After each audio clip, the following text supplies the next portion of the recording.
초대교회 그리스도인들 중에 특히 이 요한계시록이 기록될 시점쯤에는 사도 바울의 전도 여행이 다 끝났기 때문에 상당히 많은 이방 그리스도인들이 있었고요.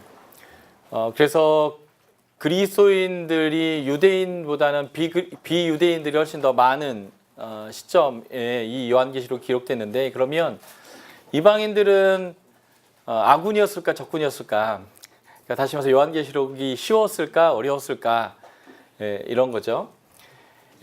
워낙 그리스도인들 안에 이제 편차가 있잖아요. 성경을 좀 많이 아는 사람과 적게 아는 사람 편차는 있다 치더라도 일단은 지금 우리보다는 그 당시에 그리스도인들이 이방인이든 유대인이든 구약을 우리보다 훨씬 더 잘 알았다라는 게 제 생각입니다. 이유는 신약 성경이라는 것이 아직 그들에겐 존재하지 않았다는 거예요. 그러니까 신약의 정경화는 4세기나 되어야 시작됐기 때문에 지금 우리가 말하는 신약 성경들 중에 많은 내용들이 기록됐다 할지라도 그것은 그들이 참고로 하고 있는 경건서적이었지 캐논, 성정경이라고는 되어 있지는 않았습니다. 그러므로 회당에서 유대인들이 예배를 드리든 그리스도인들이 가정교회에서 예배를 드리든 그들이 사용했던 성경이라고 하는 내용들은 정확히 말하면 구약입니다. 그러니까 지금 우리가 교회에서 설교를 많이 듣지만 우리의 설교의 70%나 80%는 신약 설교를 듣고요. 구약의 설교를 듣는다고 해도 구약의 내용들은 대부분 내러티브가 있는 이야기들의 설교를 듣지 묵시문학적 특징을 보여주고 있는 이사야서나 에스겔이나 다니엘이나 스가랴 같은 설교는 거의 안 듣습니다. 듣는다 할지라도 다니엘의 새 친구 얘기, 다니엘이 사자굴에 들어가는 얘기 이런 것만 듣지 그 실제적인 예언적인 내용들은 거의 저희가 듣지 못한다는 거죠. 그래서 사실은 우리는 구약을 알아도 이야기들, 아브라함 이야기라든지 다윗의 이야기라든지 이런 이야기들은 친숙할 줄을 모르지만 사실은 구약에 대해서 사실 잘 모르는 경우가 훨씬 더 많습니다. 내 신약 시대 때의 사람들은 구약 성경을 잘 알 수밖에 없는 것이 구약 성경을 읽었기 때문에 그래요. 그리고 구약 성경이 그들에게 성경이었기 때문에 그렇고요. 특히 이제 여러분들이 사도행전 공부해 보시면 알겠지만 사도행전 안에 사도 바울이 전도할 때 보면 회당 중심의 전도를 했는데 그래서 초대교회 예배는 회당의 영향을 굉장히 많이 받았을 것으로 보여집니다. 근데 회당의 예배는 그 날에 정해져 있는 율법, 모세오경의 글과 시편의 글과 그리고 이제 성문서의 글들을 이렇게 정해서 읽고 이 읽은 말씀 중에서 할 말 있으면 손들어라 해가지고 손들어서 나 할 말 있다고 이제 바울은 그때마다 맨 손들어가지고 그 본문으로 시작해서 예수 그리스도를 증명하는 설교를 했잖아요. 그러니까 초대교회에서는 이 구약 성경의 내용들을 다 읽었고 그 내용들을 알았다라고 전제해야 된다라고 하는 것이고요. 또 하나는 아까도 제가 말씀드렸지만 586년 이후에 예수 시대까지 한 600년 가까운 시절들을 그들은 하나님이 회복하겠다라고 한 예언의 말씀들을 기다리고 고대하고 그것들이 언제 성취될지를 바랬다는 거죠. 그래서 메시아 대망사상, 그들은 예수가 메시아인지는 몰랐을지 모르지만 일단은 메시아가 올 것이다. 그러니까 그 메시아가 다윗의 왕국을 다시 회복할 거다라고 하는 그 메시지에 대해서 기다리고 있었다는 건데 그 메시아 대망사상을 일으키게 했던 그 말씀, 구약의 말씀들이 다 구약의 예언서라는 거예요. 이사야서, 에스겔서, 예레미야서, 다니엘서, 스가랴서를 포함해서 그렇기 때문에 지금 우리보다 훨씬 더 구약도 잘 알았고 구약의 예언서도 잘 알았던 것이 그들이다라고 우리가 볼 수 있을 것 같고요. 그래서 초대교회는 모든 사람들이 성경을 읽었다기보다는 들었다라의 개념이거든요. 그렇기 때문에 그 교회 공동체가 이 구약 성경을 가지고 예배를 드릴 때 본문을 읽고 사도들이 또는 그 교회의 목회자들이 그것을 설명할 때 구약을 해석해서 신약의 예수 그리스도로 연결시키는 설교를 주로 했을 거라는 거예요. 사도행전에 바울과 베드로의 설교들, 그 외에 이제 스데반의 설교가 포함되어 있는데 이 모든 설교를 분석해 보면 내용이 똑같아요. 구약으로 시작해서 예수 그리스도가 구약에서 말씀하신 그 메시아다라는 것을 증명하는 설교였거든요. 빌립의 에디오피아 내시 전도도 마찬가지고요. 이사야서 53장을 가지고 예수 그리스도를 증명하는 이런 것이었죠. 그렇기 때문에 초대교회에는 지금 우리보다는 훨씬 더 구약 성경을 잘 알았을 것이다. 그리고 이제 처음 복음 전도돼서 온 사람들은 우리처럼 잘 몰랐겠지만 주로 신약 시대의 그 가정교회의 설교는 구약 성경을 가지고 신약의 예수 그리스도를 증명하는 형태의 설교를 했을 것이기 때문에 훨씬 더 구약의 내용들을 더 우리보다 잘 알았을 것으로 생각합니다. 자, 묵시문학적 특징을 좀 더 살펴보도록 하겠습니다. 숫자적 상징을 사용한다는 거죠. 자, 우리는 그 어떤 건물에 올라가면 1층, 2층, 3층, F층, 그리고 5층 이렇게 넘어가죠. 4층이 없잖아요. 진짜 이건 뭐 초등학생 수준의 어떤 사고이긴 한데, 사자가 우리의 죽을 사자와 그 동음 이의어죠. 음은 같지만 뜻이 다른 건데, 근데 사자가 재수없다 해가지고 4층이 없고 F층으로 넘어가잖아요. 4는 이러한 어떤 느낌이 있는 거죠. 7하면 이렇게 7이고요. 우리는 가위바위보를 하거나 뭘 할 때 최소한 3세판은 해줘야 이제 그 설득이 되고 마음이 내가 졌구나라는 걸 인정할 수 있게 되죠. 이런 숫자적인 것들은 그 문화 안에서 상징화되는 거예요. 공용화되다가 그런 것처럼 유대인들에게서의 이 숫자적 상징도 결국은 그들의 삶과 문화와 종교 안에서 이렇게 만들어지는 숫자적 상징이라고 볼 수 있겠죠. 이런 특별함, 독립적인 거 이런 걸 의미하겠고요. 이는 강함, 격려, 확인 뭐 이런 뜻입니다. 그래서 확인하고 격려한다라는 측면에서 보면 예수님이 전도여행을 보낼 때 몇 명씩 보냈을까요? 2씩 보냈죠. 왜냐하면 율법에서 말할 때에 증인의 최소 단위는, 이것은 법적인 효력이 발생하는 증인에서의 최소 단위는 2, 3사람이었기 때문에 이 둘 이상은 돼야 법적 효력을 갖는 거죠. 그래서 이제 둘은 격려하고 이거는 확실한 복음이다라는 것들을 이제 보여주는 의미에서 2씩 보낸 건데, 우리는 전도할 때 한 사람은 중보기도 하고 한 사람은 전하고, 그래서 전할 때 옆에서 겐세이를 넣으면 한 사람이 막아설 수 있도록, 전문 용어가 나왔네요. 이렇게 이제 2사람을 보낸다 이렇게 이제 얘기를 하는데, 사실은 이러한 2사람이 보내는 의미는 증인으로서의 최소 단위. 그래서 지금 이제 10장, 11장 이 3막의 6번째 장과 7번째 장 사이에 들어있는 증인된 교회의 모습을 볼 때 보면 2명이 증인으로 표현되는 내용을 볼 수 있습니다. 3은 완전함을 뜻하고요. 삼위일체 하나님, 신성 이런 것들을 이제 의미합니다.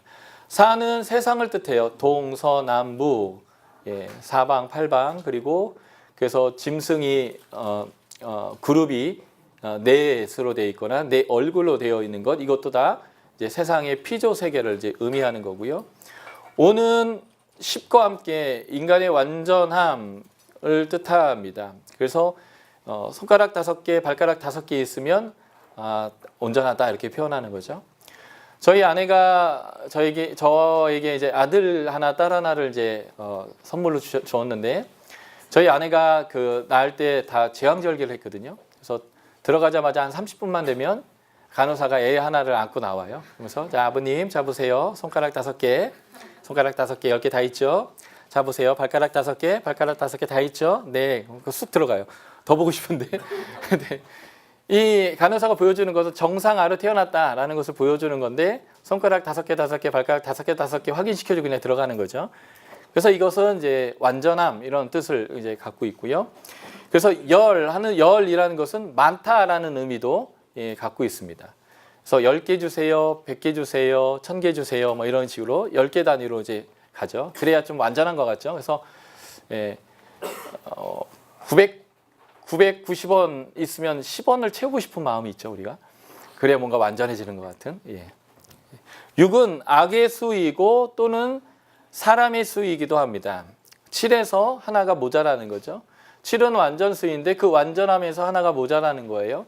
그래서 인간이 하나님이 되려고 하는 것, 이것이 이제 죄거든요. 6이 7이 되려고 하는 것이죠. 그래서 6은 사단의 숫자인데, 그래서 사단은 짝퉁이다라고 표현됩니다. 요한계시록의 12장, 13장에 보면 악의 삼위일체가 나와요.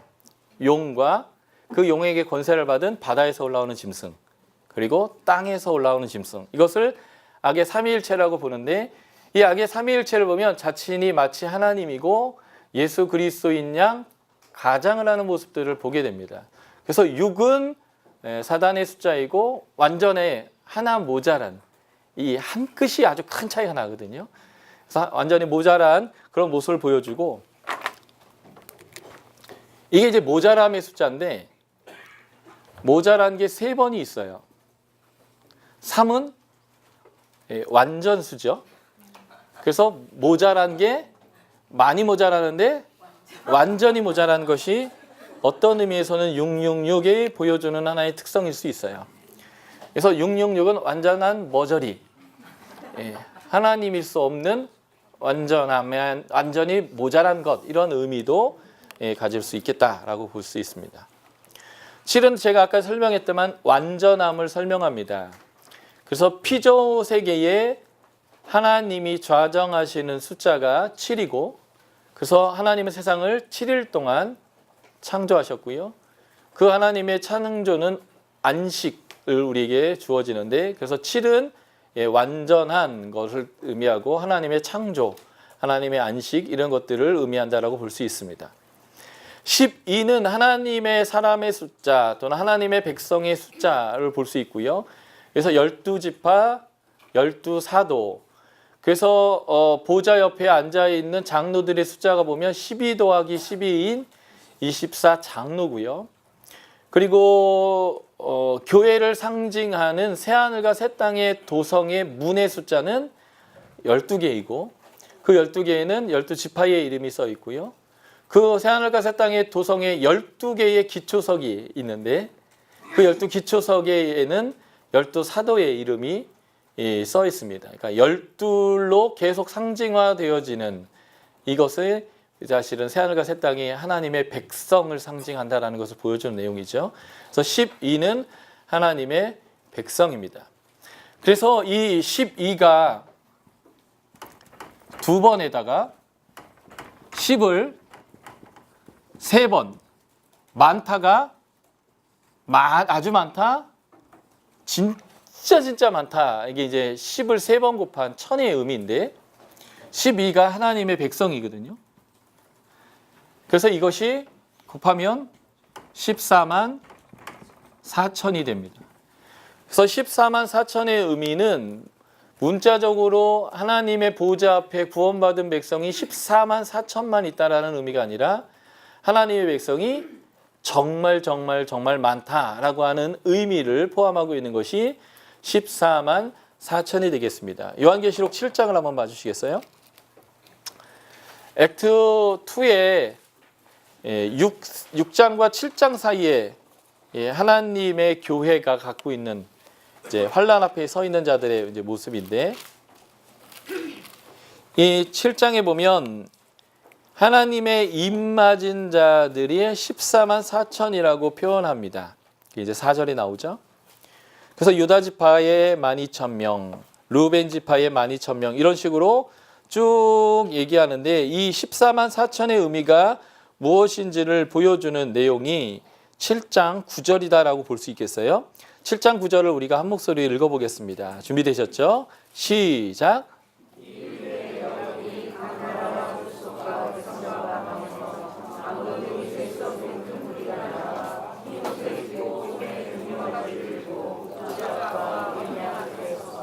예.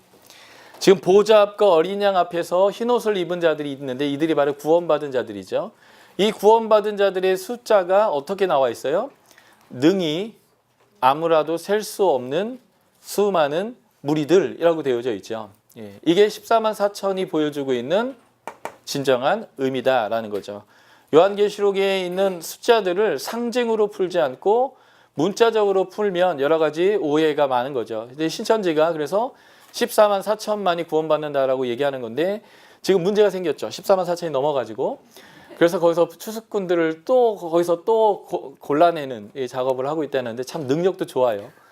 14만 4천이나 모으고. 어쨌든 14만 4천은 하나님의 백성이 많아도 너무 많다라고 하는 의미다라고 보실 수 있겠습니다. 40은 한 세대를 의미하고 충만한 시간을 의미하기도 하고요. 다른 의미로 보면 하나님의 나라가 준비되는 시간이 이제 40입니다. 성경에서 제일 처음에 나오는 40일이라는 숫자는 40일 동안 밤낮 비가 오는 사건인데요. 창세기를 통해서 배우시겠지만 홍수 사건은 재창조 사건입니다. 하나님이 처음 창세기에서 창조했던 그 창조 세계를 다시 창조하는 얘기. 그 40일 동안 밤낮 비가 오는 것은 그 하나님의 나라를 다시 창조하는 이야기입니다. 그래서 하나님이 하나님 나라를 창조해내기 위해서 하나님의 나라를 세울 사람을 준비하는데 모세를 40살 동안 하나님의 리더십을 가진 그 사람으로 바로의 궁에서 훈련시키는 내용이 있고요. 40년 동안 겸손을 훈련시키시고요. 또 이스라엘 백성들을 구원해 내서 가나안 땅을 정탐할 때도 40일 동안 보게 하시고, 그리고 그들이 배도했을 때 하나님은 다음 세대를 일으키는데 또 40년의 시간을 또 사용하십니다. 성경에는 이런 40이라는 숫자가 계속 반복돼요. 엘리야가 850대 1로 싸워서 이겼는데도 불구하고 이세벨이 죽여버리겠다고 하니까 마음이 녹아져가지고 도망을 갔는데 그가 40일 동안 금식을 하죠. 모세가 40일 동안 시내산에서 금식한 것처럼 말이죠. 그리고 그가 하나님 앞에 새로운 비전을 받게 될 때도 그 40일이라는 숫자가 사용되어지고요. 그 외에 40일이라는 숫자가 굉장히 많아요. 요나가 니느웨에 가서 너희가 회개할 수 있는 기회가 있는 시간이 40일이다. 40일 후에 심판받을 거다라는 얘기도 나오고요.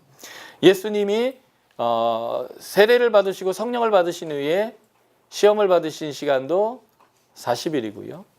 예수님이 부활하신 다음에 제자들과 함께 거하시며 하나님의 나라의 일을 말씀했던 시간도 40일입니다.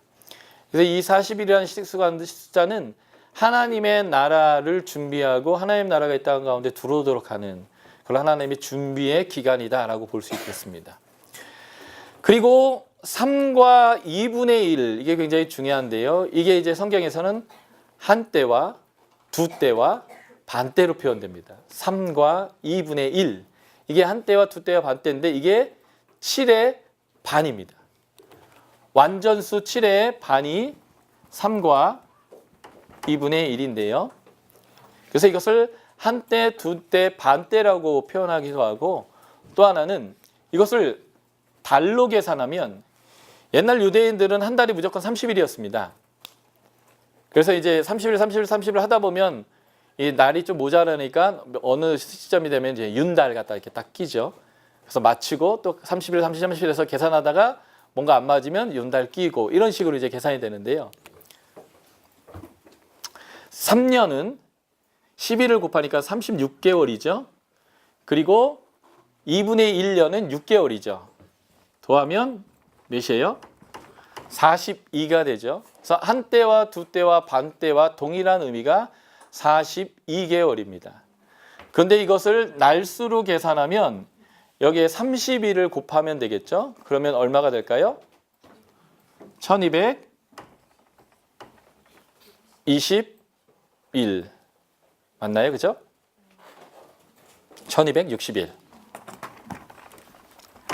누가 맞다고 그랬어요? 그래서 7과 한 때와 두 때와 반 때, 아니 이제 한 때와 두 때와 반 때와 42와 1260은 같은 것을 의미하는데 이것이 요한계시록에서 굉장히 중요해요. 이것은 다니엘서에서 나오는 숫자적 상징이기도 한데 이것은 7의 반으로서 한정된 기간을 의미합니다. 온전하지 않은 한정된 기간 동안 어떤 일들이 일어난다라는 것을 표현할 때는 한 때와 두 때, 반 때, 42개월, 1260일 이렇게 표현합니다. 이것이 12장, 13장에서 나올 거예요. 그때 다시 한번 우리가 만나봤으면 좋겠습니다. 요한계시록에서는 묵시문학이기 때문에 여러 가지 상징들을 사용하는데 그 상징들이 구약적인 상징들이고 구약적인 설명이면서 혹시나 우리가 다르게 생각할 수 있을까 해서 요한계시록에서 요한은 그 상징이 무엇을 의미하는지에 대해서 굉장히 많이 스스로 해석을 해 주었습니다. 그래서 우리는 요한계시록의 어떤 상징을 풀어낼 때에 요한이 설명하고 있는 것은 그것으로 한정해야 합니다. 그것에 또 다른 해석을 부여하는 것은 불가하다라고 하는 것이죠. 그리고 요한이 특별히 설명하고 있지 않다면 이것은 구약적 상징으로서 구약 성경에서 말하고 있는 것이고 독자들이 풀어낼 수 있을 만한 거다라고 해서 설명하고 있지 않다라고 보시면 좋겠습니다. 그래서 제가 이걸 파일로 다 드렸기 때문에 일일이 다 읽지는 않겠지만 몇 가지만 설명드리면, 인자와 같은 이를 1장 17, 18절에서는 부활하신 그리스도다라고 이제 표현한 거죠. 다니엘서 7장에 보면 인자와 같은 이가 구름을 타고 전능하신 이 옆으로 인도대에서 세상에 대한 주권을 이제 갖는 얘기가 나오는데, 바로 이 인자와 같은 이가 구름을 타고 하나님 우편에 있다. 이게 이제 메시아에 대한 구약적 상징이 되는 거죠. 그래서 스데반이 창세기 시작 12장부터 구약 끝까지를 통으로 설교를 기가 막히게 해가지고 돌을 맞아 죽었는데, 그 돌을 맞게 되는 결정적인 억구가 이거예요. 하나님 우편에 예수님 서신 것을 보노라. 그 말했다가 더 이상 유대인들이 참지 못해서 돌을 넣어버렸거든요. 하나님 옆에 예수님이 서 있다면 예수님이 누구인 거예요? 메시아. 다니엘에서 인자, 예수님이 자신을 인자라고 표현했는데, 그 인자라는 표현이 사람의 아들, 성육신한 사람이라는 표현도 있겠지만 다니엘서적 표현으로 얘기하면 그 메시아라는 표현이거든요. 그 인자가 예수님이 구름을 타고 올라갔잖아요. 예. 그래서 그 구름을 타고 올라가신 예수님의 승천 얘기 자체도 구약적으로 얘기하면 메시아다라는 뜻인데, 바로 부활하신 예수 그리스도가 인자다라는 거고요. 16절에 일곱 별은 교회의 일곱 사자다 이렇게 되어져 있습니다. 일곱 금초 때는 1장 20절에서 일곱 교회다라고 해석하고 있는 거죠. 어린 양의 일곱 눈이 있는데 온 땅에 보내심을 받은 하나님의 일곱 영이다라고 되어 있습니다. 어린 양이 눈이 일곱 개가 있어요. 괴물이죠. 예수님은 괴물인 거예요. 문자적으로 보면. 그런데 눈은 본다라는 의미가 있잖아요. 그런데 7은 완전수잖아요. 그러면 눈이 일곱 개라는 무슨 의미일까요? 완전히 본다는 거죠. 뭐예요? 다 보고 계시고 다 알고 계신다는 거예요. 그런데 그게 어떻게 예수님이 다 알고 계시냐면 성령님이 온 땅에 보내심을 받아서 하나님의 눈이 되어가지고 모든 것을 이제 보게 하신다. 뭐 이런 의미가 된다는 거죠. 이제 5장 8절에 향이 가득한 금 대접은 성도들의 기도다. 이렇게 이제 해석되어져 있고요. 흰옷이 입은 자들은 환난 가운데서 나온 자들인데 어린 양의 피에 그 옷을 씻어 희게 되었다. 빨간 피에 빨았으면 빨개져야 되는데 하얘진다라고 하는 것 자체도 사실은 예수님의 보혈을 말미암아 우리가 하나님과의 관계에서 정결케 됐다라는 것을 이제 표현하는 건데, 그래서 예수의 피로 말미암아 정결케 된 자들을 흰옷 입은 자라고 이제 표현하는 거죠. 그리스도인들에 대해서 표현할 때 흰옷이라고 이제 표현하는 거죠. 이런 식으로 요한계시록에서는 우리가 알아야 될 중요한 내용들을 상징으로 했을 때도 표현해 주고 있는 거예요. 왜냐하면 적이 이것을 알아도 괜찮은 거죠. 적이 이걸 알아도 괜찮기 때문에 이런 것들은 우리가 오해하지 않도록 풀어주셨다라는 겁니다. 그래서 이런 상징들이 다 설명되어지고 있습니다. 이 내용들은 제가 본문에서 더 다룰 내용들이기 때문에 이제 본문에서 보시면 되겠고요. 중요한 것은 묵시문학의 상징을 사용할 때 그 상징을 요한 자체가 설명하고 있다면 그 이상의 의미를 부여하지 않는 것, 이것이 요한계시록 해석에서 아주 중요하겠다라는 것입니다. 요한계시록이 다른 묵시문학과의 차이점이 있다면 사람의 생각이 아니라 하나님으로부터 온 계시라는 거예요. 이 묵시문학은 사람이 쓴 소설 같은 거죠. 묵시문학은 익명성으로 되어져 있어요. 그래서 자신이 기록했다라고 하지 않고요. 과거에 위대한 위인들, 모세나 에녹이나 이런 사람들을 이름으로 이제 쓰는 경우가 되게 많거든요. 그런데 요한계시록은 요한이 직접 본 그것을 썼다라고 얘기하고 있는 거예요. 이것은 이제 소설이 아니라 참된 계시다라는 것을 이제 설명하는 거죠. 묵시문학은 과거의 사건에 사용하는 데 반해서 계시록은 미래에 초점을 둬요. 미래 하나님이 이루실 온전한 구원에 초점을 둬서 현재를 살아내게 하죠. 심판에만 초점을 두는 것이 아니라 마음의 회개를 주고자 하는 목적이 또 여기에 있습니다. 그리고 하나님의 나라 메시아에 대해서 언급하고 있죠. 이미 오셨고 그리고 앞으로 오실 이제 메시아에 대해서 얘기하고 특별한 사람 그룹들에게만 계시되어야 될 신비한 그런 지혜, 봉인된 지혜가 아니라요. 요한계시록은 봉인하지 마라라고 해서 사람들에게 열려져 있는 계시라는 거죠. 그래서 소아시아의 7교회에게 열려져 있는 계시이고 그들이 이것을 읽고 듣고 지키면 복이 있도록 하는, 그래서 열려져 있는 계시다라고 하는 것이 아주 중요한 특징이 되겠다라는 것입니다. 그럼 이 책은요. 네, 그 회람서신으로 들렸던 책인 거예요? 그렇죠. 최소한 7개 이상에게 돌아가는 책이 되는 거고요. 이 7을 상징으로 본다고 한다면 어떤 면에서는 모든 교회에게 이것이 읽혀져야 되는 책이고, 그것을 확대해서 설명한다면 말세를 사는 모든 그리스도인들이 말세를 어떻게 살아야 되는지를 알아야 되기 때문에 회람되어져야 되는 책이 맞습니다. 자, 우리가 BRI를 좀 해보도록 하겠습니다. 서신서이기 때문에 이 서신을 읽어야 되는 첫 번째 독자들이 있고, 그 독자들이 어떤 상황에 놓여 있는지 정도만 우리가 살펴보면 되겠죠. 왜냐하면 우리가 이미 신약의 26권의 성경을 공부했기 때문에 그 시대에 1세기를 살았던 그 사람들의 동시적 문화권 안에 있다라고 하는 것은 우리가 알고 있기 때문에, 그래서 이들의 문화와 상황을 보는 게 아니라 지금 이 편지를 읽어야 되는 사람들의 신학적인 문제와 그 문제를 발생했던 원인이 무엇인가 정도만 우리가 보면 원독자 상황으로서 충분하겠다라는 것이죠. 저자는 누구인가? 1장 1절, 2절, 4절, 9절, 22장 8절에서 자신을 요한이라고 언급하고 있는데요. 그 자신을 표현할 때 예수의 환난과 나라에 동참하는 자이며 하나님 말씀과 예수의 증거로 인하여 반무섬에 있다라고 표현합니다. 이 표현들이 굉장히 중요해요. 하나님의 말씀과 예수의 증거, 하나님의 나라에 또는 환난에 동참한다. 이것이 요한계시록에서 표현되고 있는 그리스도인에 대한 아주 중요한 표현입니다. 반복 단어이죠. 그래서 요한계시록에서 그리스도인은 누구이냐? 하나님의 말씀과 예수의 증거를 가진 자이고요. 그것 때문에 하나님의 나라의 환난에 참여하는 자다, 이렇게 표현되고 있습니다. 다시요. 요한이 이제 자신을 이제 그렇게 표현했고 1장 4절에 보면 소아시아 7교회를 잘 알고 있어요. 그래서 이곳에 내가 편지한다 하는 편지를 보내는 권위 있는 사람이고, 그러면 이 요한이 동명이한 같은 이름이지만 다른 사람일 수 있는 요한들이 많을 수 있는데 사도 요한이다라는 것을 어떻게 증명할 수 있는가라는 것은 요한복음과 요한계시록의 사상이나 그 가르침들, 단어들의 유사성을 보면 동일한 요한이다라는 것을 우리가 확인할 수 있을 것 같아요.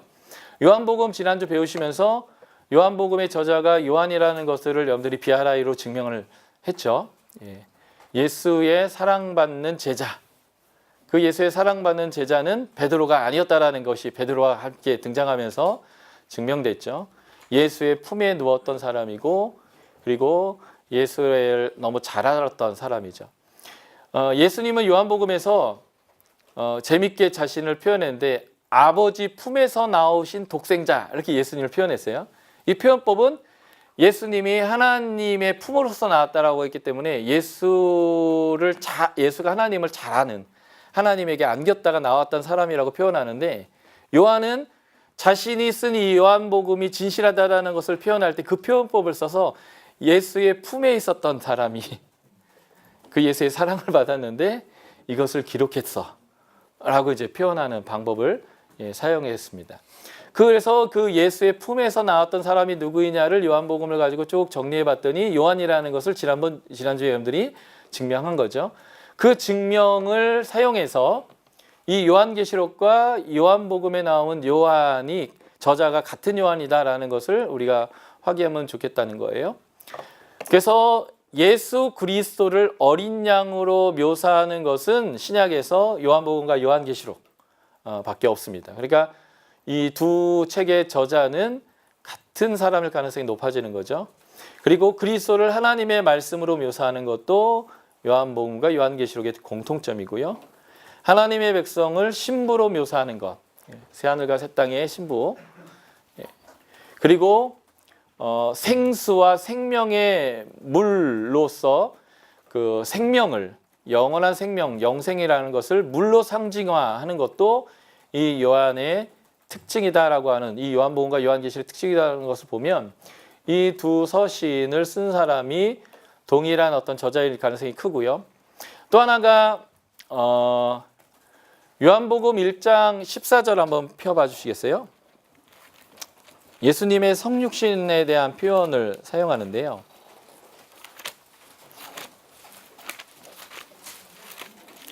요한복음 1장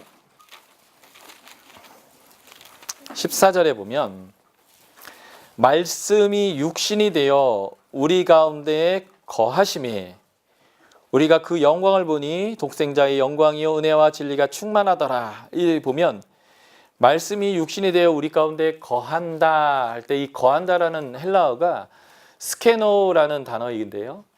스케네가 텐트예요. 텐트, 천막. 스케노는 텐트를 친다라는 동사거든요.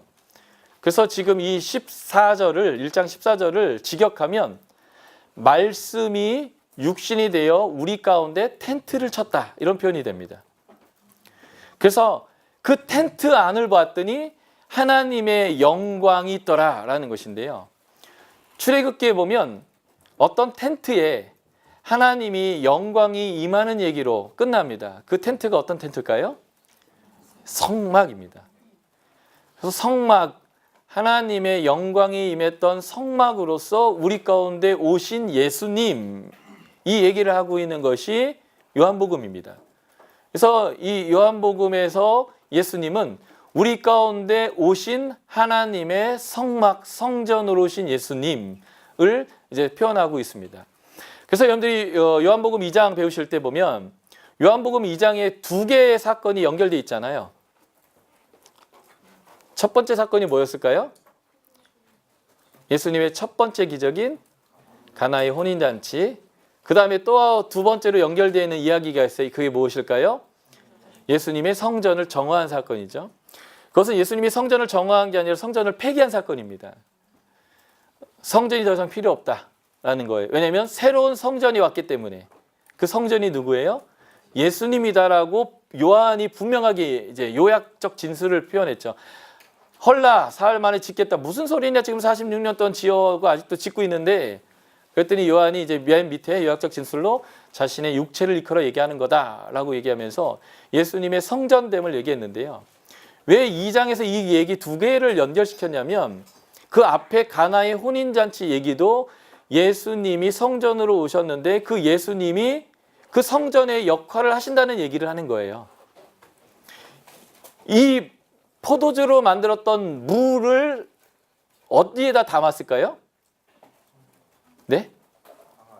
항아리요. 근데 그 항아리가 무슨 항아리예요? 정결례를 위한 항아리죠. 정결례가 뭐예요? 부정한 자를 정결케 하는 물이에요. 그러니까 단순히 이제 씻는 물이 아니라 나갔다 들어오면 부정해지니까 부정의 상태에서 정결의 상태로 바꿔주는 물이죠.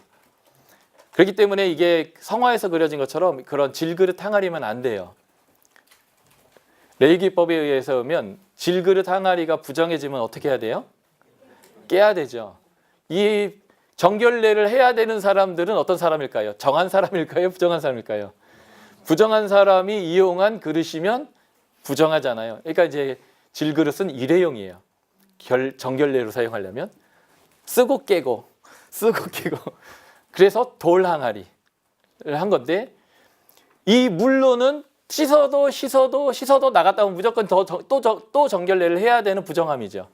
그런데 예수 그리스도가 흘리시는 피는요, 더 이상 우리를 정결례를 할 필요가 없는 우리를 정하게 하는, 온전하게 정하게 하는 물이죠. 그래서 예수님에게 엄마가 아니 포도주 떨어졌다라고 하는데 생뚱맞게 내 때가 아닙니다. 이런 말을 하는 거죠. 요한복음에서의 예수님의 때라는 표현은 다 예수님의 영광 얻을 때 예수님의 십자가의 죽음을 상징하는 거거든요. 그러니까 지금 생뚱맞게 포도주 떨어졌다고 그런데 내 때가 아니라고 이러잖아요. 그러니까 이제 저자는 얘기하는 거예요. 이 2장에서 예수님의 성전으로 오셔서 우리를 성전이 하는 이게 그거잖아요. 부정했던 자가 제사를 통해서 정결해져서 하나님과의 온전한 만남이 있고 하나님의 안식을 경험하는 그런 건데, 그래서 두 얘기는 다 예수님이 성전으로 오셨고 우리를 온전하게 정결케 하셨다라고 하는 거예요. 마치 물하고 포도주가 완전히 화학 공식이 다르듯이 다른 존재이듯이 예수 그리스도의 성전됨으로 오셔서 예수의 피로 말미암아 예수가 오기 이전에 우리와 예수를 영접하고 예수의 피로 말미암아 정결되게 된 우리가 완전히 다른 존재가 됐다는 거죠. 그것을 요한은 거듭났다, 위로부터 났다, 하나님으로부터 났다, 이렇게 이제 표현했고 성령으로 났다 이렇게 이제 표현하는 건데, 그래서 이 성전으로 오신 예수님에 대한 얘기를 하는 것이 요한복음이거든요. 그 얘기를 1장 14절에서 하는데 스케노라는 단어, 텐트를 치다는 단어를 사용했다는 거예요. 그런데 이 스케노라는 단어가 신약에서 딱 5번밖에 사용되지 않아요. 한 번이 요한복음, 4번이 요한계시록. 그러니까 이제 이것도 요한의 신학이죠. 요한만이 사용하는 단어인데, 그래서 요한은 우리를 뭐라고 표현하면 그의 장막이라고 표현합니다. 그의 텐트. 그리고 구원받은 새하늘과 새 땅에 구원받은 그 상태를 뭐라고 표현하면 하나님이 우리 위에 장막이 되어 주십니다. 텐트를 치십니다. 마치 그 광야에서 하나님의 구름, 하나님의 선덮개가 이스라엘 백성 위에 딱 덮어져서 낮의 해와 밤의 달로부터 그들을 해하지 못하도록 하나님이 완전하게 보호하셨던 것처럼 하나님이 우리 위에 텐트가 되어 주십니다. 이제 이런 것들을 표현할 때 이제 요 용어가 사용되어지는데, 이런 것도 요한복음과 요한계시록이 한 저자의 기록이다라는 것을 보여주는 하나의 특징이다라고도 볼 수 있겠습니다. 외증으로는 많은 외증들이 있는데요. 특별히 순교자 저스틴은 요한계시록은 우리 중 한 분, 그리스도의 사도 중 한 분이며 요한이라 이름하는 이가 기록하였다라고 증거해주고 있고, 이레니우스, 터툴리안, 오리겐 이런 사람들, 초대 교부들도 다 그렇게 말씀해주고 있습니다. 이런 의미에서는 이제 요한이 바로 예수님의 제자로서 예수의 사랑받는 제자였던 사도 요한이다라는 것을 알 수 있겠고요. 계시록의 저자는 누구인가라는 거죠. 언제 누구에게 기록됐느냐라는 건데, 일단 본문에서 수신자를 소아시아의 7교회로 그 이름이 다 4절, 11절, 2장 1절, 8절, 12절, 18절, 3장 1절, 7절, 15절에서 7교회가 다 언급되고 있는 거죠. 그래서 실제적 7교회가 이 편지를 읽어야 되는 수신자다라는 것입니다. 그러므로 이 요한계시록을 해석할 때 이 7교회가 말세에 나타날 7 케이스의 교회다라고 해석하는 해석은 불가한 거예요. 그러나 이런 유의 교회는 마지막 때까지 나타나겠죠. 그것은 사실이에요. 그런데 이것이 예언적인 얘기를 하고 있는 게 아니라 현재의 이러한 상황이 놓여 있는 교회를 향해서 예수님이 지금 와셔서 요한을 통해서 말씀하고 있는 거다라는 것이고요. 이 7교회가 어떤 상황에 놓여 있는가를 보면 박해를 받고 있다라는 것을 우리가 이런 구절들을 통해서 확인할 수 있는데, 확인해 보면 1장 9절에 보면 저자가 이미 예수의 환난과 나라에 동참해서 자신이 증거하고 있는 예수 하나님의 말씀과 예수를 증거하는 것으로 인해서 지금 반모섬에서 있다라고 이제 고난 상황에 있는 것을 얘기하고 있고요. 2장 10절, 요한계시록 2장 10절에 보면 박해로 말미암아 감옥에 갈 사람들이 있다라고 예상하고 있는 내용들이 등장합니다. 그리고 2장 13절이나 6장 9절에서의 10절을 보면 순교자의 피가 이미 흘렸음을 보게 됩니다. 6장 9절 10절 한번 우리가 볼까요? 2장 13절은 서머나 교회에 나와 있는 내용인데, 이미 내 충성된 증인 안디바가 죽임당했다 라는 얘기로 이미 순교를 얘기하고 있고요. 6장 9절 10절 같이 찾아서 읽어보겠습니다. 찾으셨나요? 6장 9절 10절 같이 읽겠습니다. 시작.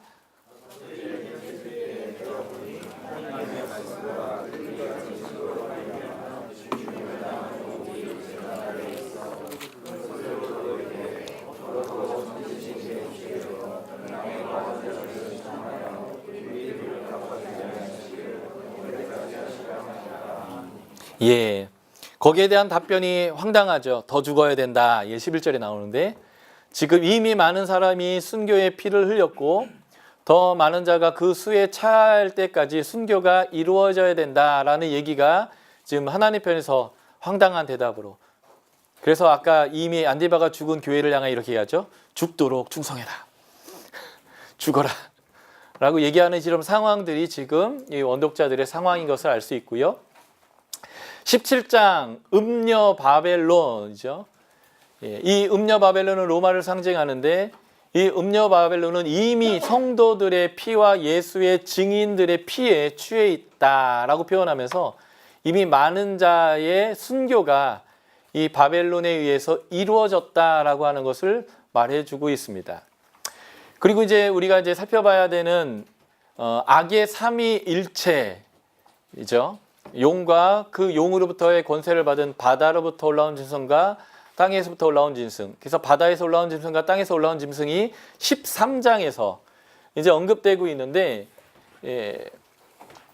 그 신격화된 로마, 그리고 그 로마의 거짓 증인인 그 거짓 선지자들을 통해서 예수 그리스도를 부인하고 우상을 숭배하도록 격려되는데, 그때에 우상을 숭배하는 것을 666의 표를 받는 것으로, 짐승의 표를 받는 것으로, 짐승의 수를 받는 것으로 표현하고, 그것을 받지 못하면 경제 활동을 하지 못하도록 하는 이런 박해가 지금 진행되고 있는 그 상황인 것을 우리가 이제 본문을 통해서 확인할 수 있습니다. 그러므로 원독자들은 요한의 시대 때에 박해를 받고 있는 사람들이라고 하는 거예요. 사도 요한이 살아있었을 생전에 기독교인들이 제국에 의해서, 음녀 바벨론, 로마에 의해서 박해를 대규모로 받았던 역사는 크게 2번이 있습니다. 그 2번 중에 한 번이 지금 이 박해의 때다라고 우리가 이제 찾아내게 된다면 이 기록된 시점과 상황을 우리가 이제 살펴볼 수 있겠죠.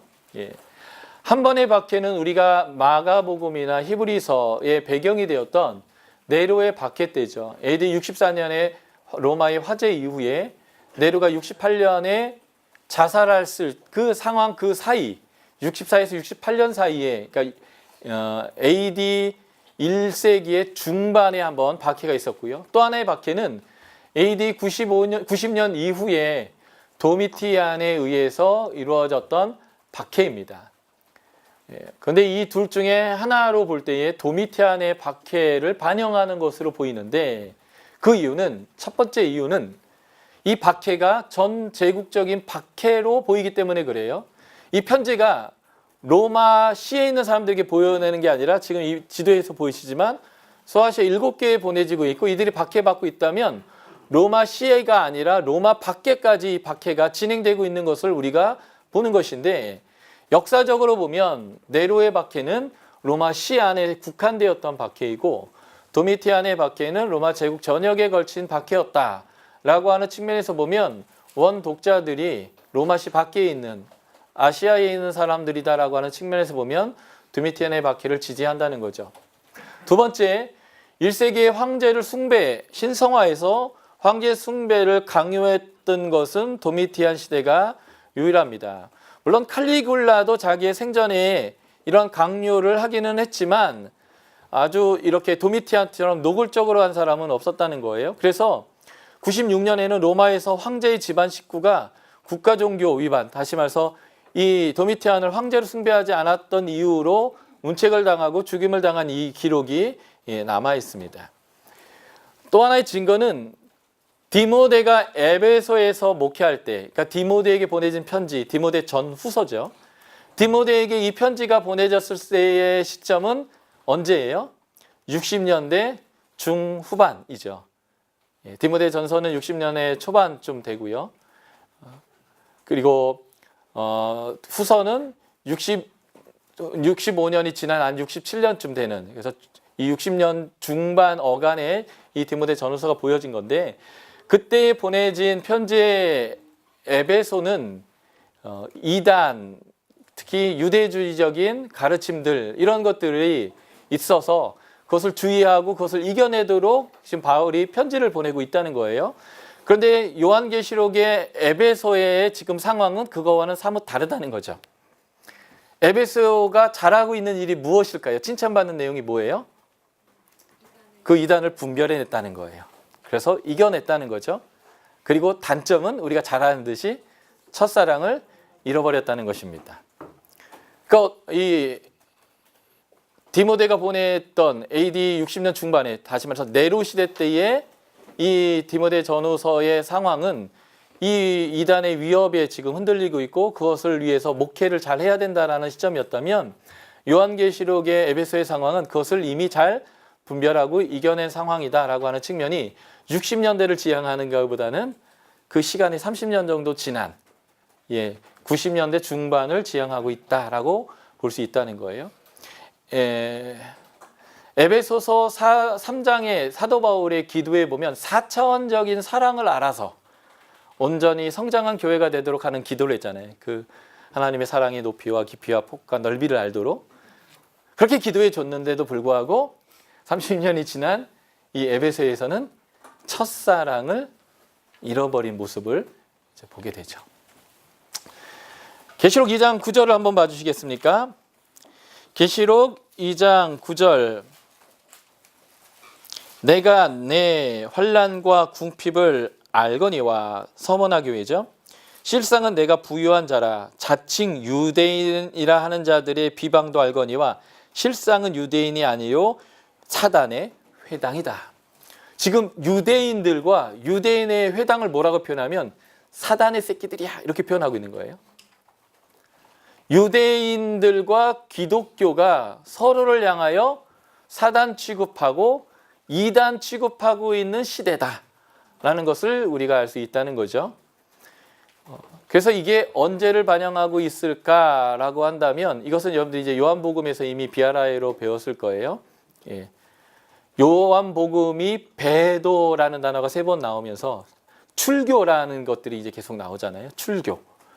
그래서 실제적으로 이스라엘 백성, 하나님의 백성인 그리스도인들이 회당에서 출교를 당하고, 그래서 회당에서는 그리스도인들을 나사렛 이단으로 취급하고, 그래서 그들에게 더 이상 구원이 없도록 하는 회당의 기도문이 만들어진 것은 80년대 중반이기 때문에, 그 이전의 상황이겠느냐 이후의 상황이겠느냐, 그 80년대 중반 이후에 출교가 이루어지고 있는 상황을 반영하고 있는 것이 그리스도인들이 회당을 향해서 사단의 회당, 사단의 모임이라고 이제 표현하고 있는 것으로 보게 되죠. 이런 것도 사실은 90년대 중반을 지향한다라고 볼 수 있겠고요.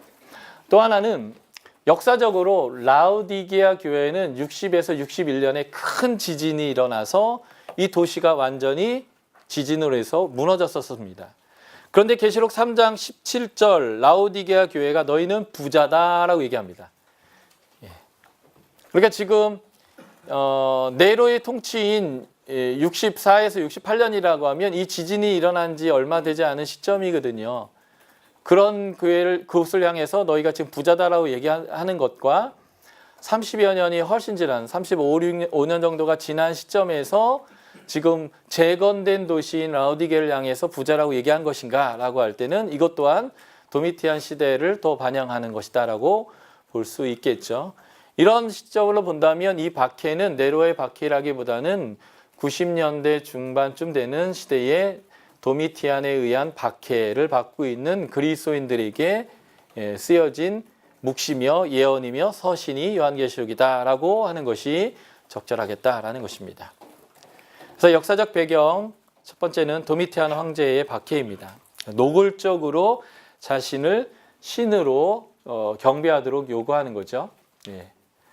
그래서 옥타비아누스가 나중에 이제 첫 번째 황제죠. 아우구스투스라는 칭호를 얻으면서 사후에 이제 신으로 경배되었죠. 원로원에 의해서 신으로 이제 경배되는 이런 일들이나 황제들이 사후에 원로원에 의해서 신으로 이렇게 승격화되고 섬기는 일들이 있었지만 생전에 자신을 신으로 섬기도록 했던 사람이 바로 도미티안이라는 거예요.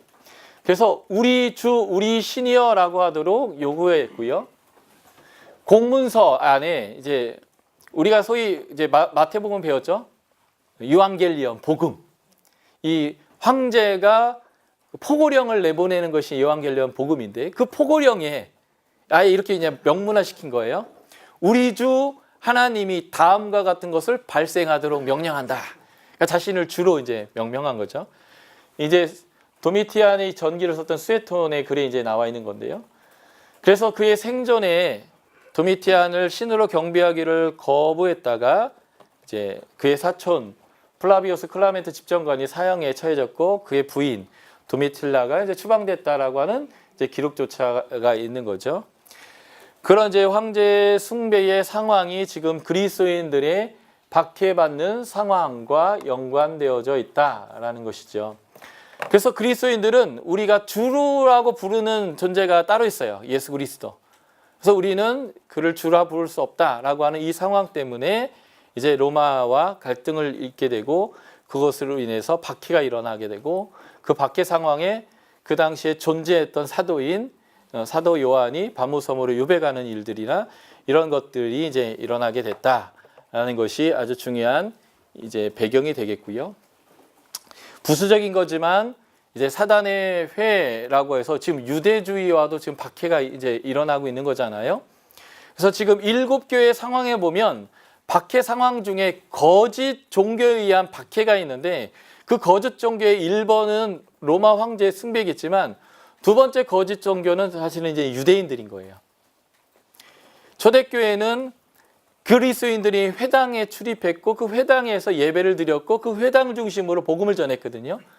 그런데 그 회당에서 이제 완전히 쫓겨나게 되고 그 이제 회당으로부터 아예 이제 우리가 그 주일날 주기도문이나 사도신경을 외듯이 그들은 회당에서의 기도문을 외는데 그 기도문의 12번째 기도문 안에 나사렛 이단들은 구원받지 못하도록 하는 회당 기도문들이 이제 포함되게 되는 이러한 상황들이 이 요한계시록에서도 또 하나 요한복음과 함께 이제 역사적 배경이 되는 거죠.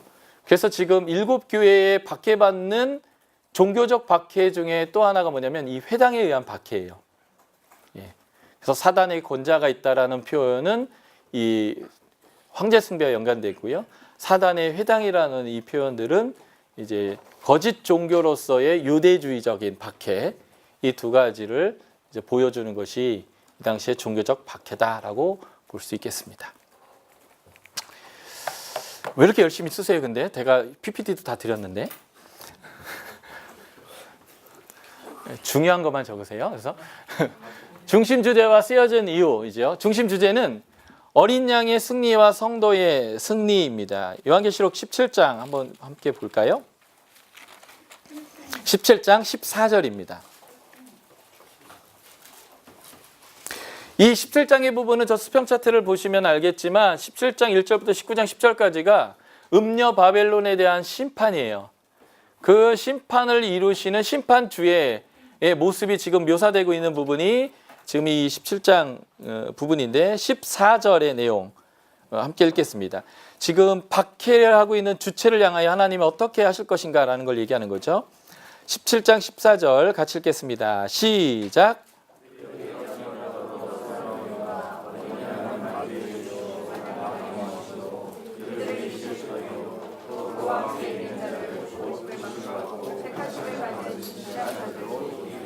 예, 이미 이 어린 양, 그 어린 양이 만주해주고 만왕의 왕이신데 그분이 이기실 것이고 그리고 그래서 그를 따르는 백성들, 함께 있는 자들, 부르심을 받고 택하심을 받은 자들, 예, 진실한 자들, 그리스도인들을 지금 지칭하는 건데 그들이 이긴다. 이것이 이제 요한계시록의 핵심 메시지예요.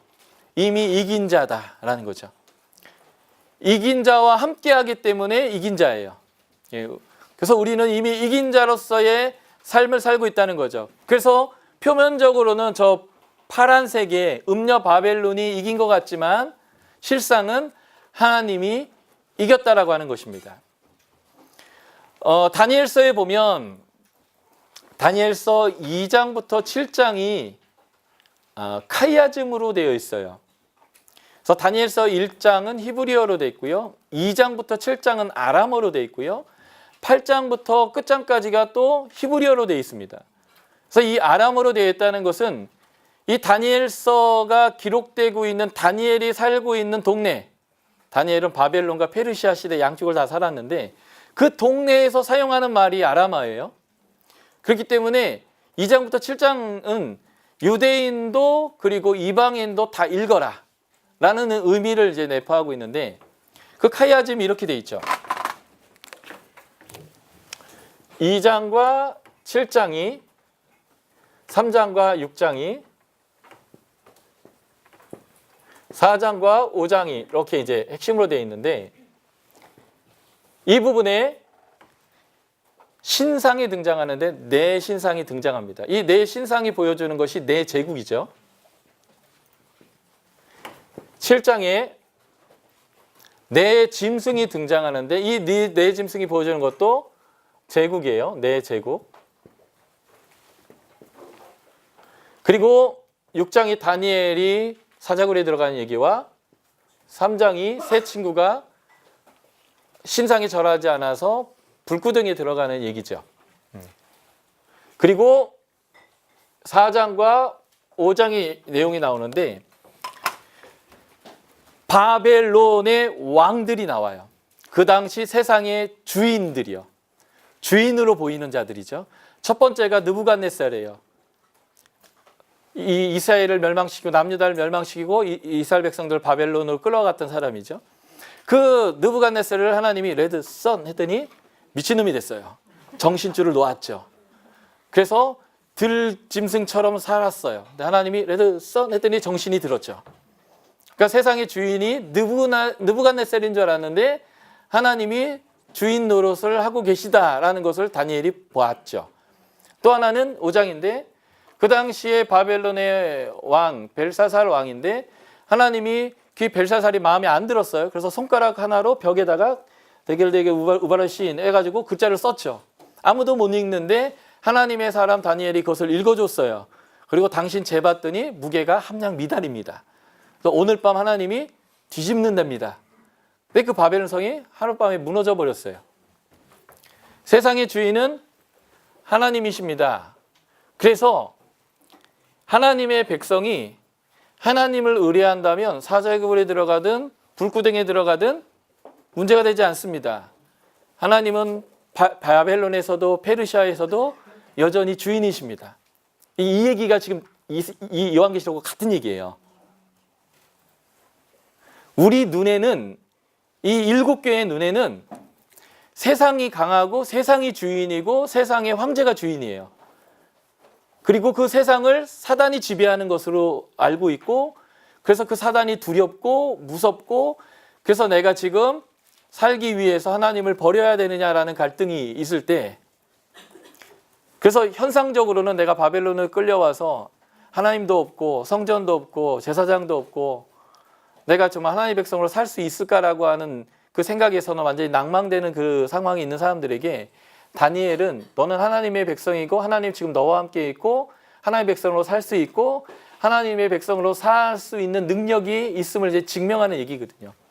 예. 그래서 하나님이 세상을 이끌어가고 있는 그 이야기들 사이에 그 역사 안에 하나님은 너희를 보호하고 있고 함께하고 있다는 얘기와 세상의 주인이 하나님인 것을 얘기하는 얘기, 요 얘기인데 그 바벨론이라는 표현을 지금 이 로마에게다 다시 한번 하나님이 갖다 붙이면서 그들과 누가 싸워서 이길 것인가? 예수 그리스도가 싸워서 이길 것이다. 그분이 왕이다. 그분이 통치자다. 주권이 그분에게 있고 너희는 그분 편에 붙어서 지금 이 이기는 싸움을 싸우고 있는 거야. 그러니까 지금 너희 눈에 보는 대로 지금 판단하고 너희의 눈에 보이는 대로 생각하지 말고 너희의 눈이 볼 수 있는 것이 너무 이렇게 시야가 좁으니까요. 하나님이 가지고 있는 계획과 하나님의 역사에 너를 동참시켜라. 그게 이제 믿음이다. 라는 얘기를 이 요한계시록이 지금 하고 있는 거고요. 그래서 이렇게 얘기하는 거죠. 만왕의 왕이요 만주의 주인이고 충성되고 진실한 이분이 지금 이기실 것이고 그와 함께 너는 참여된 자로서 진실한 자로 네가 그것에 참여해서 같이 이기의 싸움을 싸워라. 라는 것이 이 책의 핵심이 되겠다라는 것이죠. 나는 패배자로 생각하고 있는데 승리자로 나의 정체성과 생각과 나의 가치를 바꿔주는 책. 이게 이제 요한계시록이다라는 거죠. 그래서 두려움 가운데 있던 자가 환호성을 지르고 나는 이기는 싸움을 싸우고 있구나라는 것으로 자신을 바꿔버리는 그런 책이라는 거고요. 쓰여진 이유는 그래서 박해 가운데 있는 성도들을 위로하는 것입니다. 그래서 끝까지 흔들리지 않고 견디도록 하는 것이고요. 이것은 한쪽 면면이에요. 견뎌라만이 아니라 그 인내가 필요한 것은 사실이지만 그 다른 측면에 우리의 정체성은 뭐냐면 왕이고 제사장이고 선지자고 그래서 우리가 하나님의 말씀을 지키고 말씀을 전하는 증인의 삶을 살아내라. 이것이 바로 너희가 이 땅에서 고난받는 이유다라는 것들을 이제 설명하는 것이 이 요한계시록의 중요한 메시지가 되겠다라는 것입니다. 그래서 요한계시록은 이 말세 가운데 살고 있는 자들에게 너희가 누구이며 어떤 삶을 살아야 되는지를 보여주는 그 정체성을 보여주는 책, 말세를 사는 그리스도인들을 위한 책이다라고 볼 수 있겠습니다. 자, 이제 본론을 조금 그래도 하고 오늘 마쳐야겠죠. 요한계시록은 인클루지오 구조를 사용하고 있습니다.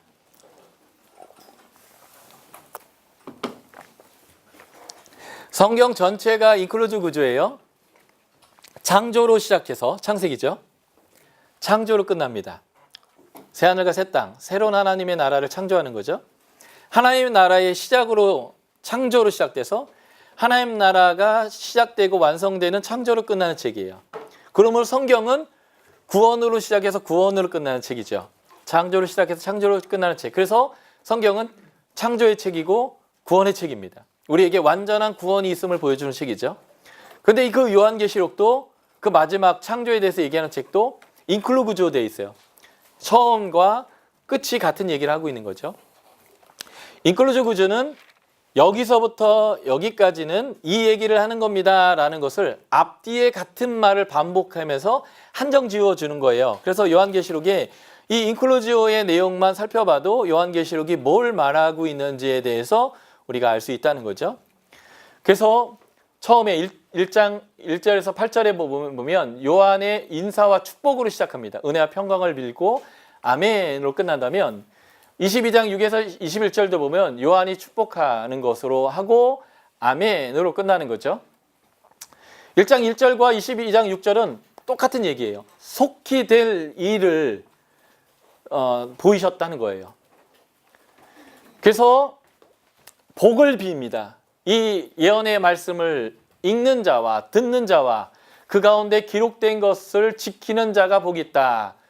이 두루마리 예언의 말씀을 지키는 자가 복이 있다. 그러므로 이 책은 복이 있는 사람의 삶을 살도록 지금 하기 위한 책이다라는 거죠. 이 말씀대로 살면 복이 있는 거야 라는 것을 말해주는 책이고요. 이 말은 예언을 그가 직접 본 것을 증언한다는 것입니다. 꾸며낸 얘기가 아니라 내가 보았다는 거예요. 그 본 것을 확실히 증거한다라고 얘기하고 있고요. 속히 오시겠다라고 하는 그 내용의 표현인데요. 볼지어다 구름을 타고 다시 오시리니 찌른 자도 볼 것이다. 그러니까 예수님이 금방 오겠다라는 표현이죠.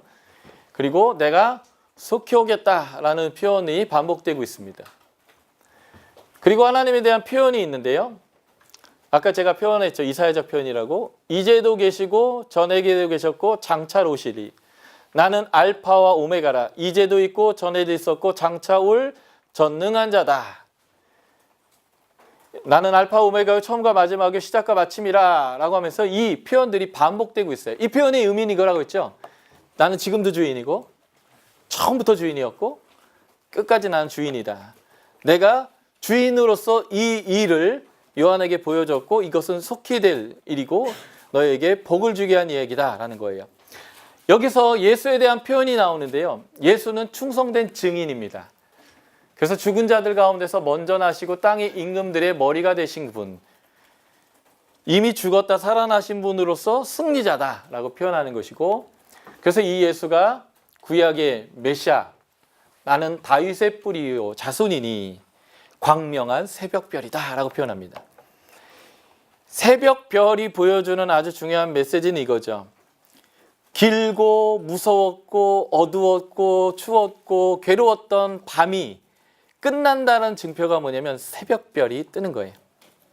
그리고 그 새벽별과 함께 아침이 태양이 떠오르고 그 빛이 비치기 시작하는 거죠.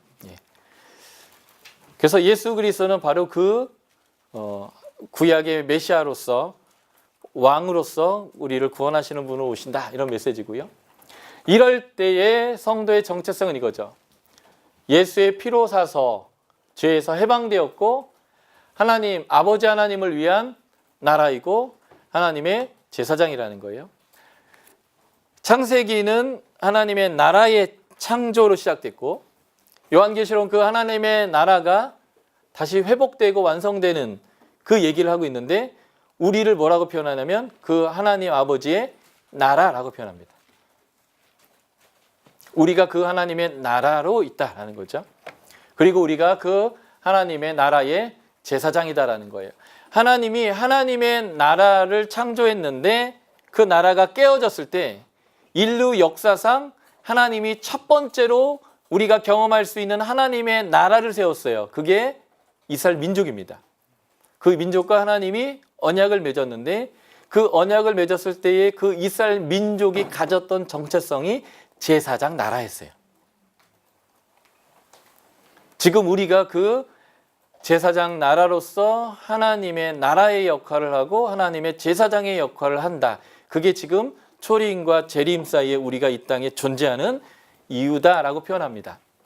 그래서 그 하나님의 나라의 성도의 정체성이 뭐냐면 의로운 자는 그대로 의를 행하고 거룩한 자는 그대로 거룩하리라. 다시 말해서 제사장의 특징이 있어요. 거룩하다는 거예요. 그 제사장이 가르치는 게 있어요. 그게 뭐냐면 하나님의 의를 가르칩니다. 그래서 하나님의 제사장 나라, 제사장 백성의 특징이 의로움과 거룩함인데 그 정체성을 이렇게 얘기해요. 의롭다, 거룩하다. 의를 행한다, 그 거룩하게 한다. 그래서 그 의로운 자, 거룩한 자가 거룩해지는 방법이 있어요. 그게 뭐냐면 그 자기의 두루마리를 빠는 것입니다. 그 두루마리를 빠는 방식이 이제 요한계시록 안에 나오는데 예수의 피에 빠는 것으로 되어져 있죠. 그래서 자기 두루마리를 빠는 자는 복이 있으니 이는 그들이 생명나무로 나아가며 문들을 통하여 성에 들어갈 권세를 받게 하려 함이라. 생명나무에 나아간다. 이 말은 창세기 3장에서 생명나무 실과로 가는 길이 그룹과 해영검에 의해서 가려졌다라는 것이 반대되어지는 거죠. 그리고 그 하나님의 도성에 들어가진다, 권세를 갖는다라는 거죠. 이것이 이제 성도의 정체성이고, 그러나 예수님이 심판주로 왔을 때 저 빨간색을 만나야 되는 사람들, 초록색의 사람들이잖아요. 그들의 운명에 대해서 얘기하죠.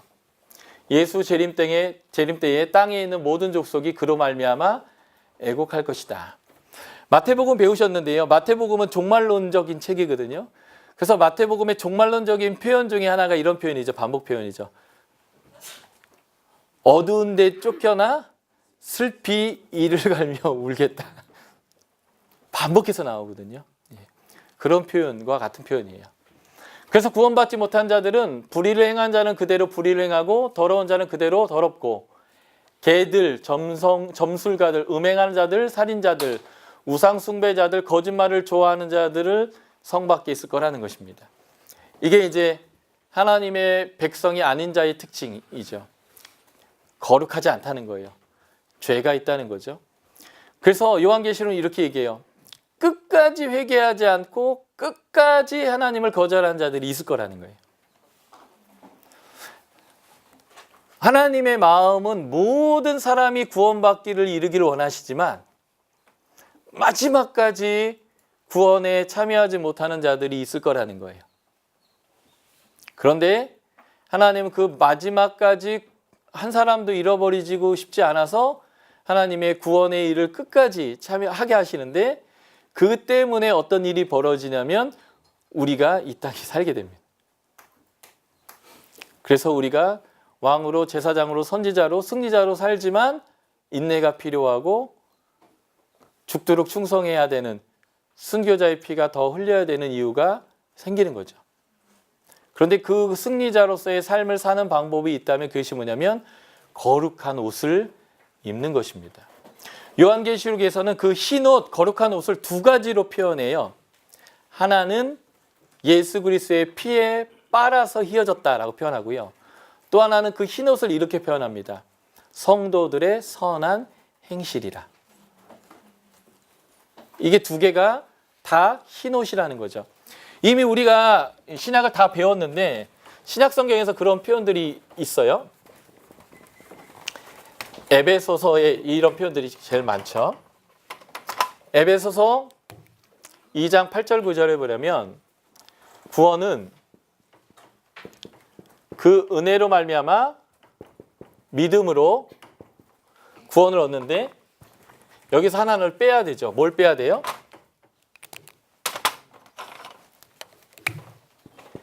행위로 말미암지 않았으므로 누구든지 자랑치 못하게 하려 함이라. 이게 이제 구원의 도표거든요. 그것을 뒤집으면 이렇게 할 수 있어요.